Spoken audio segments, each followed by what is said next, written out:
ವಿದೇಶಿ ಹಣದ ಮೂಲಕ ದೇಶದ ಚುನಾವಣೆ ಮೇಲೆ ಪ್ರಭಾವ ಬೀರುವ ಷಡ್ಯಂತ್ರವನ್ನು ಮಾಡ್ತಾ ಇದೆ. ದೇಶದ ಪ್ರಜಾಪ್ರಭುತ್ವವನ್ನು ಹಾಳುಗೆಡುವ ಪ್ರಯತ್ನವನ್ನು ನಾವು ಖಂಡಿಸುತ್ತೇವೆ ಅಂತ ರವಿಶಂಕರ್ ಪ್ರಸಾದ್ ಮಾತನಾಡ್ತಾ ಇದ್ದಾರೆ. ಭಾರತದ ಚುನಾವಣೆಯಲ್ಲಿ ವಿದೇಶಿ ಹಸ್ತಕ್ಷೇಪದ ಪ್ರಯತ್ನ ನಾಚಿಕೆಗೇಡು. ಟ್ರಂಪ್ ಹೇಳಿಕೆ ರಾಹುಲ್ ಗಾಂಧಿಯವರ ವಿದೇಶಿ ಸಹಾಯ ಕೇಳಿದ್ದನ್ನು ಸಮರ್ಥಿಸುತ್ತದೆ. ರಾಹುಲ್ ಗಾಂಧಿ ಒಮ್ಮೆ ಮಾತನಾಡಿದರು, ಭಾರತದಲ್ಲಿ ಪ್ರಜಾಪ್ರಭುತ್ವದ ವ್ಯವಸ್ಥೆ ಹಾಳಾಗ್ತಾ ಇದೆ, ದೊಡ್ಡ ದೊಡ್ಡ ದೇಶಗಳು ಸುಮ್ಮನೆ ಇದ್ದಾವೆ ಅಂತ.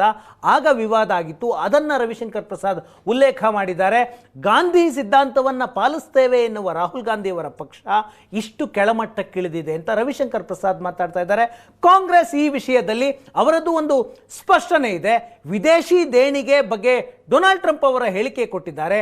ಅದರ ಬಗ್ಗೆ ಕೇಂದ್ರ ಸರ್ಕಾರ ಶ್ವೇತಪತ್ರವನ್ನು ಹೊರಡಿಸಬೇಕು, ಅಧಿಕೃತ ಹೇಳಿಕೆಯನ್ನು ಕೊಡಬೇಕು. ಸರ್ಕಾರ ಈ ವಿಷಯವಾಗಿ ಸ್ಪಷ್ಟನೆಯನ್ನು ಕೊಡಬೇಕು. ಟ್ರಂಪ್ ಅವರ ಹೇಳಿಕೆ ಮೇಲ್ನೋಟಕ್ಕೆ ಅಸಂಬದ್ಧ ಅಂತ ಅನಿಸುತ್ತೆ. ಜಯರಾಮ್ ರಮೇಶ್ ಅವರ ಮಾತಿದ್ದು.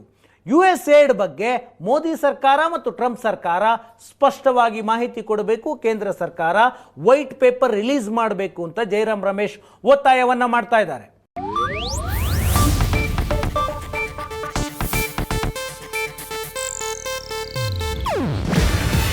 ಇದು ಏಷ್ಯಾನೆಟ್ ನ್ಯೂಸ್ ನೆಟ್ವರ್ಕ್ ಪ್ರಸ್ತುತಿ. ನೀವು ನೋಡ್ತಿದ್ದೀರಾ ಏಷ್ಯಾನೆಟ್ ಸುವರ್ಣ ನ್ಯೂಸ್.